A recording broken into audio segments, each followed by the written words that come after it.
샬롬 할렐루야. 요한일서입니다. 요한일서 3장 10절. 이러므로 하나님의 자녀들과 마귀의 자녀들이 나타나나니. 하나님의 자녀도 있고 마귀의 자녀도 있네요. 하나님의 자녀들과 마귀의 자녀들이 나타나나니 무릇 의를 행치 아니하는 자나 또는 그 형제를 사랑치 아니하는 자는 하나님께 속하지 아니하니라. 만일 하나님을 믿지 않는 세상 사람에게 당신은 마귀의 자녀입니다 라고 한다면 아주 불쾌하게 여길 것입니다. 자기 부모님을 모독한다고 여기며 벌컥 화를 낼 사람도 있겠지요. 여기서 말하는 것은 육의 부모가 아니라 영적인 아비를 의미하는 것입니다. 누구든지 예수 그리스도를 믿음으로 구원받아 하나님의 자녀된 권세를 얻으면 성령을 선물로 받습니다. 그러므로 하나님을 아버지라 부르며 빛 가운데 살아갈 수가 있죠. 반면 하나님께 속하지 않은 세상 사람들은 자신들이 원하든 원하지 않든 어둠의 세력에 속하게 됩니다. 세상 권세 잡은 원수마귀 사단이 주관하는 대로 어둠 가운데 살아가기 때문이지요. 그런데 교회에 다니지 않는 세상 사람들만 마귀의 자녀에 해당되는 것이 아닙니다. 입으로는 하나님을 아버지라 부르고 주님을 믿는다 하는데 실상은 마귀의 자녀인 사람들이 있지요. 심지어 주의 종이나 장로들도 여기에 해당될 수 있습니다. 오늘 본문에서는 하나님의 자녀와 마귀의 자녀를 구분하는 기준을 두 가지로 제시합니다. 그 첫째는 의를 행하는 것입니다.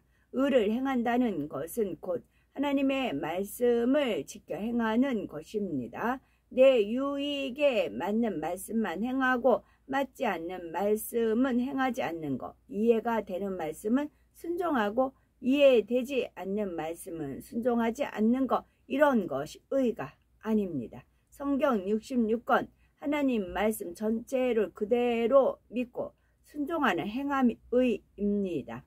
아무리 교회를 열심히 다니는 사람이라도 여전히 세상 사람처럼 죄악이 가득하면 의로운 사람이 아니죠. 믿음이 있다고 인정받을 수 없습니다. 한때 열심히 신앙생활 하다가 세상이 좋아서 하나님의 말씀을 저버린 사람도 믿음이 있다고 할 수가 없지요. 물론 신앙생활을 처음 시작한 사람이 즉시 모든 말씀을 지켜 행할 수는 없습니다. 하나님께서는 믿음의 분량에 따라 평가를 하시죠. 아직 신앙의 연륜이 오래지 않아서 말씀을 잘 모르고 능력이 부족한 사람도 자기 믿음의 분량 안에서 최선을 다할 때 의롭다고 인정해 주시죠. 이신칭이 라는 말대로 아직 의를 이루지는 못했지만 믿음으로 노력해 나가고 있기 때문에 의롭다 칭해 주십니다. 이렇게 노력해서 결국은 온전한 의를 이루는 것이 하나님의 자녀된 본분입니다. 하나님의 자녀임을 알 수 있는 둘째 기준은 형제를 사랑하는 것입니다. 여기서 형제란 핏줄로 이어진 친형제만이 아니라 일가 친척, 이웃, 믿음의 형제들을 다 지칭하죠. 마태복음 22장 37절에서 39절에 예수께서 가라사대 네 마음을 다하고 목숨을 다하고 뜻을 다하여 주 너희 하나님을 사랑하라 하셨으니 이것이 크고 첫째 되는 계명이요 둘째는 그와 같으니 네 이웃을 네 몸과 같이 사랑하라 하셨습니다.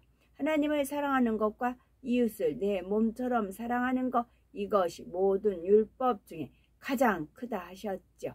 이 말씀대로 형제를 사랑하되 자기 몸과 같이 사랑해야 합니다. 사람이 자기 몸을 어떻게 사랑을 합니까? 좋은 것을 먹이고 입히고 추우면 따뜻하게 더우면 시원하게 해줍니다. 아름답게 꾸며주고 부족한 것은 채워주고 허물이 있으면 덮어주려고 하지요. 형제에게도 이렇게 하는 것이 사랑입니다. 형제가 춥고 배고플 때 말로만 불쌍하다 하면 이는 사랑이 아니죠. 행함과 진실함으로 상대에게 필요한 것을 공급해 줄 수 있어야 하지요. 어려운 일이 있는데 돕지 않고 허물을 드러내서 지적하며 남들에게 전하는 것도 사랑이 아닙니다. 물론 죄를 짓고 사망으로 가는 사람은 진리를 가르치고 권면해서 회개시켜야 하지요. 그러나 영혼을 살리려고 애태우는 마음이 없이 자신의 의와 틀 속에서 상대를 찌르고 수군수군 헐뜯는다 하며 이는 형제를 미워하는 것입니다. 성내고 시기 질투하며 자기 유익을 구하는 등 이렇게 사랑 없는 사람은 하나님의 자녀라고 당당하게 말할 수가 없습니다. 11절에 요한일서 3장 11절에 우리가 서로 사랑할지니 이는 너희가 처음부터 들은 소식이라 했습니다. 우리가 처음부터 들은 소식은 무엇입니까? 예수 그리스도의 복음입니다. 창조주 하나님께서 독생하신 아들을 십자가에 내어 죽기까지 죄인들을 사랑하셨다는 소식이지요. 예수님께서 육신을 입고 이 땅에 오셨고 우리를 위해 십자가에 못 박혀 죽으심으로 사랑으로 율법을 완성하셨다는 소식입니다. 예수님께서는 우리 죄를 대속하실 때 결정적인 순간에 이 땅에 내려오셔서 십자가의 고통만 감수하신 것이 아닙니다. 하늘의 영광을 다 버리고 이 땅에 태어나신 순간부터 33년이라는 세월 동안 온몸과 마음을 다해 사랑을 보여주셨죠. 호화로운 비단 후 기름진 음식을 취하지 않고 가난한 삶을 사신 것도 우리를 부유하게 하시려는 사랑입니다. 공생의 시작부터 이곳저곳 다니시면서 천국 복음을 전하고 병자들을 고치신 것도 하나님의 사랑을 전달하시기 위해서였지요. 채찍에 맞으며 피 흘리심은 질병으로 받는 우리의 고통을 해결해 주시려는 사랑입니다. 머리에 쓰신 가시관 우리가 생각 속에 지은 죄를 대속하신 죄를 대속하신 것이고 손발에 못 박히심은 우리의 손발로 지은 죄를 대속하신 것입니다. 나무에 달리신 이유는 영계의 법칙에 따라 인류의 저주를 대속하기 위함이고 피를 다 쏟고 죽으신 이유는 사망으로 가야 하는 우리에게 생명을 주시기 위해서였습니다. 제자들과 대화하고 함께 지내신 시간들, 무리들에게 나가 가르쳐 주신 말씀들, 병자들을 고쳐주신 치료의 역사들, 어린아이들을 바라보신 눈빛, 이 땅에서 호흡하신 매 순간이 다 아버지의 사랑을 펼쳐 보이신 과정이었습니다. 부모가 자녀를 사랑하면 함께 있고 싶고 더 많은 대화를 하며 사랑을 표현해주고 싶어 하지요. 맛있는 것 하나라도 더 먹여주고 싶고 얼굴에도 한 번 더 쓰다듬고 싶어 합니다. 그런 것처럼 예수님도 애틋한 사랑으로 인생들과 함께 해주셨죠. 십자가에 달리실 때가 가까웠을 때에도 장차 져야 하는 참혹한 십자가의 형벌을 두려워하신 것이 아니었습니다. 내가 저들을 구원하기 위해 이만큼 가르쳤고 이만큼 희생해 주었으니 이 땅에서 할 일은 다 했다. 이제 나는 천국의 영광 중에 아버지 품에 다시 돌아가니 행복하다. 이렇게 홀가분하게 가신 것이 아닙니다. 끝까지 예수님의 마음을 짓누르는 짐은 원수마귀 사단이 권세 잡은 세상에 남겨질 제자들이었지요.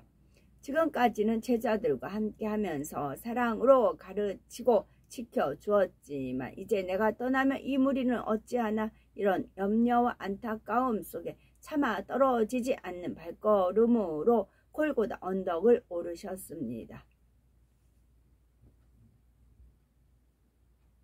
나 자신의 고통과 나 자신의 행복이 아니라 영혼들만을 생각하신 사랑으로 마지막 순간까지 인생들과 함께 하신 것이죠. 이런 사랑을 받은 제자들이었기에 그들도 서로 사랑할 수 있었습니다.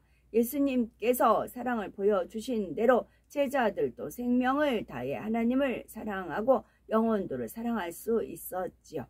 상대의 연약함을 긍휼히 여기며 희생하고 헌신하고 섬길 수 있었습니다. 우리가 복음을 들었다면 우리도 사랑해야 합니다. 그래야 우리가 마귀의 자녀가 아니라 하나님의 자녀임을 인정받을 수가 있지요. 때때로 사람이 겉으로 믿음이 있는 척하여 다른 사람을 속이는 경우가 있습니다. 마음의 불의가 가득하면서 충만하게 찬양하는 것처럼 보일 수도 있고 눈물 흘리면서 기도하는 척할 수도 있습니다. 심지어는 자신의 믿음이 좋다고 스스로도 속는 경우가 있죠. 그러나 영계는 정확합니다. 영이신 하나님을 속일 수는 없고 원수 마귀도 속일 수 없습니다. 정말로 의를 행하고 형제를 사랑하는 하나님의 자녀라면 하나님도 그를 아실 뿐 아니라 원수 마귀 사단도 알고 두려워합니다. 반면에 아무리 입으로 믿는다고 말해도 마음에는 믿음이 없다면 사단도 그 사실을 알기에 두려워하지 않습니다. 사도 바울이 예수 그리스도의 이름으로 명할 때는 귀신도 두려워하며 사람에게서 나갔지요. 심지어 사람들이 사도 바울의 몸에서 수건이나 아치마를 가져다가 환자의 몸에 얹어도 질병이 치료되고 악귀가 떠나갔습니다. 이런 놀라운 일들을 보자 이번에는 주를 믿지도 않는 사람들이 자기 욕심을 구하는 마음으로 흉내를 냅니다. 사도행전 19장 13절에서 15절에 이에 돌아다니며 마술하는 어떤 유대인들이 시험적으로 악귀 들린 자들에게 대하여 주 예수의 이름을 불러 말하되 내가 바울의 전파하는 예수를 빙자하여 너희를 명하노니 하더라. 유대의 한 제사장 스게와의 7 아들도 이 일을 행하더니 악귀가 대답하여 가로되 예수도 내가 알고 바울도 내가 알거니와 너희는 누구냐 하며 악귀 들린 사람이 그 두 사람에게 뛰어 올라 억제하여 이기니 저희가 상하여 벗은 몸으로 그 집에서 도망하는지라 했습니다. 오늘날도 마찬가지입니다. 진정한 하나님의 자녀들은 자녀된 권세를 누릴 수 있습니다. 그러나 아무리 주님을 믿습니다 고백해도 참된 믿음의 증거가 없으면 그 권세를 누릴 수가 없지요. 곧 그 마음의 의를 이루고자 하지 않고 형제를 사랑하지 못하며 영적으로 하나님의 자녀라는 증거가 없기 때문입니다. 그러니 원수마귀 사단이 저는 여전히 나에게 속해 있다 라고 주장하며 시험 환난을 주려고 할 때 하나님께서 지켜주실 수가 없습니다. 기도에 응답받지도 못하고 축복도 받을 수 없지요. 그 교회에서 큰 직분을 맡고 있다 해도 성도들에게 말씀을 가르치고 있다 해도 그보다 더 중요한 것은 참 믿음의 증거가 있는가 하는 점입니다. 예수님 당시의 유대인들은 자기들이 하나님의 선민이며 율법대로 사는 사람들이라고 생각했습니다. 그러나 예수님께서는 그들에게 의와 인과 신을 버린 자들이요 하나님과 상관이 없다고 책망하시죠. 자기들이 만들어 놓은 틀 속에 오히려 하나님의 의를 변질시키고 다른 사람들을 판단 정죄하는 신앙생활은 외식에 불과하며 하나님 앞에선 아무 가치가 없다는 말이죠. 우리 모두 하나님의 자녀답게 흠이 없고 온전하여 영적 권세로 어둠을 물리치시며 장차 천국에서도 큰 영광 중에 거한 우리가 되어야 되겠지요. 아멘.